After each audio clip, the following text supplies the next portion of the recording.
Hello दोस्तों, जैसा कि आपको इन्फॉर्मेशन है, हरियाणा में 1,20,000 कच्चे कर्मचारियों को जॉब सिक्योरिटी के लिए एक पोर्टल शुरू होना है। मेरे पास लगातार मैसेज आ रहे हैं, सर ये जॉब सिक्योरिटी वाला पोर्टल कब शुरू होगा, कब शुरू होगा, कब शुरू। उसके अलावा जी हाँ दोस्तों, आपने थंबनेल में देख लिया, 1,20,000 कच्चे कर्मचारी जॉब सिक्योरिटी पोर्टल कब शुरू। बिग ब्रेकिंग, डंपी मुख्यमंत्री नायब सिंह सैनी, चंडीगढ़ अफसरशाही बदलाव, बिग ब्रेकिंग।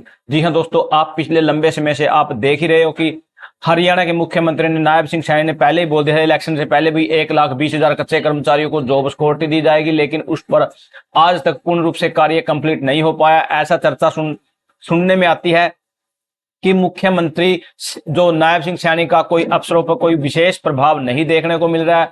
उसके अलावा आप एक सीपीएलओ को देख लीजिए, क्रीड पंचायत लोकल ऑपरेटर, जिनके लिए हरियाणा के मुख्यमंत्री नायब सिंह सैनी ने डायरेक्ट बोल दिया था, भाई इनके लिए कार्य चल रहा है, बिल्कुल मैंने आदेश दे दिया है, जो भी आपके लिए अच्छा होगा वो फटाफट से आपका कर दिया जाएगा, लेकिन उस पर भी कोई कार्य नहीं हो रहा है।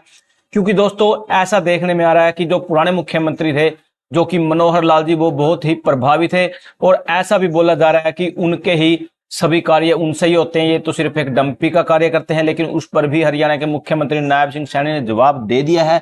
क्या है पूरा मैटर, फटाफट से चैनल को सब्सक्राइब कर लीजिए। व्हाट्सएप ग्रुप और टेलीग्राम ग्रुप का लिंक डिस्क्रिप्शन में है। आज है 22 सितंबर 2025। सबसे पहले थोड़ा यहीं से शुरू कर लेते हैं। जॉब सिक्योरिटी का पोर्टल कब शुरू होगा। गलियारों में चर्चा हो रही है कि प्रदेश के जिन 1,20,000 अस्थायी कर्मचारियों को सर्विस सिक्योरिटी मुख्यमंत्री नायब सिंह सैनी ने 15 अगस्त 2024 को दी थी, वे उस पोर्टल का इंतजार कर रहे हैं जिस पर उन्हें आवेदन करना है। गलियारे में कहा जा रहा है कि यह पोर्टल कब शुरू होगा। हालांकि मुख्य सचिव अनुराग रस्तोगी ने काफी पहले कहा था कि यह पोर्टल जल्द शुरू होगा। उसके बाद सरकार ने विधानसभा में लिखित जवाब में कहा था कि पोर्टल के जरिए आवेदन मांगे जाएंगे, मगर यह पोर्टल नहीं चलेगा। जब तक नहीं चलेगा तब तक कार्य नहीं हो पाएगा, और जब तक आवेदन नहीं करेंगे तब तक सिक्योरिटी नहीं मिल पाएगी। सरकार ने अब तो नियम भी अधिसूचित कर दिए हैं। गलियारे में कहा जा रहा है कि नियम अधिसूचित होने में संयस साफ हो गया कि 15 अगस्त 2024 को जिनके 5 साल पूरे हो गए हैं वे सर्विस सिक्योरिटी मिलेगी। गलियारे में वे कर्मचारी भी मांग कर रहे हैं जिनके कुछ दिन ही 5 साल पूरे उनमें रह गए थे, उन्हें भी सिक्योरिटी दी जाए। यूनिवर्सिटीज के कर्मचारी भी मांग कर रहे हैं कि उनकी सिक्योरिटी दी जाए, जॉब की सिक्योरिटी। विधानसभा में कई विधायकों ने उनकी यह मांग भी उठाई है, मगर सरकार की तरफ से अभी तक कोई घोषणा नहीं हुई है। जो कर्मचारी सोसाइटी ये काम कर रहे हैं वे भी मांग कर रहे हैं कि उन्हें भी सिक्योरिटी दे दी जाए, जॉब सिक्योरिटी, लेकिन इस पर अभी तक कोई ऐसा नहीं हो पाया है।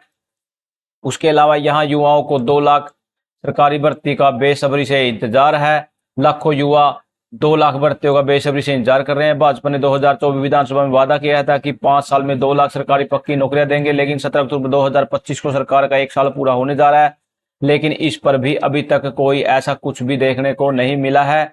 लेकिन यहाँ पर ग्रुप सी का जो सीईटी हुआ है उसका परिणाम घोषित होना है। जब 6-7 नवंबर 2022 को ग्रुप सीईटी हुआ था, इसका रिजल्ट 10 जनवरी 2023 को घोषित हो गया था, यानी कम से कम 2 महीने लग जाते हैं। इस बार 26-27 जुलाई 2000 को हो चुका है 25 को, लेकिन अभी तक करेक्शन पोर्टल भी खोलना है ताकि अभ्यर्थी अपनी करेक्शन अपडेट कर सके, लेकिन अभी तक रिजल्ट का ऐसा कुछ भी देखने को नहीं मिल पा रहा है। क्योंकि दोस्तों लगभग 9,000 पद तो सीईटी 2025 से कराने से पहले वापस लिए जा चुके हैं। इसके अलावा कुछ रिक्त पदों की जानकारी आयोग के पास विभाग की तरफ से भेजी जा चुकी है, इसलिए सीईटी 2025 के लिए रिजल्ट बाद ही भर्तियां शुरू हो पाएंगी। कुछ युवा तो भर्ती के लिए अपनी उम्र निकल जाने के भयभीत हैं। अभ्यर्थियों को हरियाणा कर्मचारी चयन आयोग की वेबसाइट पर भरोसा है, मगर वेबसाइट पर अभी तक कोई जानकारी ऐसी देखने को नहीं मिल पाई है। वहीं यहां भी देख लेते हैं, पूर्व सीएम मनोहर लाल के चंडीगढ़ पहुंचने पर अफसरशाही के बदलाव की चर्चा शुरू हो चुकी है। पिछले दिनों मुख्यमंत्री नायब सिंह सैनी आवास पे कार्यक्रम में बोलते हुए था, कहा कि वे डंपी मुख्यमंत्री नहीं है, वे फैसले लेते हैं। मगर गलियारों में चर्चा समाप्त नहीं होती कि पूर्व मुख्यमंत्री की राय महत्व रखती है, क्योंकि उन्होंने 9.5 साल तक राज किया है, इसलिए वे हरियाणा के अफसरों को अच्छे से जानते हैं। इस तरह उनके साथ चर्चा करना फायदेमंद रहता है। गलियारे में क्यों अफसराई के हावी होने की चर्चा हो रही है। करीब 14 साल पहले भी ऐसी स्थिति बनी थी, तब गलियारे में कहा जाता था कि अफसरशाही के गोल्डन पीरियड चल रहे हैं। अब भाजपा विधायक भी इसी तरह चर्चा करते हैं। गलियारों में कहा जा रहा है कि मुख्यमंत्री अफसरों के बीच में कोई न तो कोई राजनीतिक व्यक्ति ऐसा होना चाहिए जिसके पास लोग पहुंच सके। मुख्यमंत्री अकेले सभी समस्याओं का हल नहीं कर निकाल सकते, अफसरों तो नौकरी करनी होती है, राजनीतिक लोग आते जाते रहते हैं। इसलिए गलियारों में कहा जा रहा है कि अगर किसी अफसर की कार्यप्रणाली में कोई व्यक्ति प्रभावित होता है तो उसकी समस्या का समाधान निकालने के लिए मुख्यमंत्री से पहले अगर राजनीतिक व्यक्ति तैनात होगा तो वहां जाकर वह समाधान हो सकता है। तत्कालीन मुख्यमंत्री मनोहर लाल के 9.5 साल के कार्यकाल में यह समस्या नहीं थी। कुछ राजनीतिक लोग मुख्यमंत्री कार्यालय में तैनात थे जो मुख्यमंत्री के प्रति वफादार थे और लोग उनके पास जाते थे तो समाधान भी हो जाता था। गलियारे में कहा जा रहा है कि फिलहाल ऐसे राजनीतिक लोगों की नियुक्ति की कमी लोगों को प्रभावित कर रही है। जिन विभागों के मंत्री स्वतंत्र वहां यह समस्या कम है, मगर जिन विभागों के मंत्री भी मुख्यमंत्री स्वयं है तो उनमें दिक्कत ज्यादा रहेगी।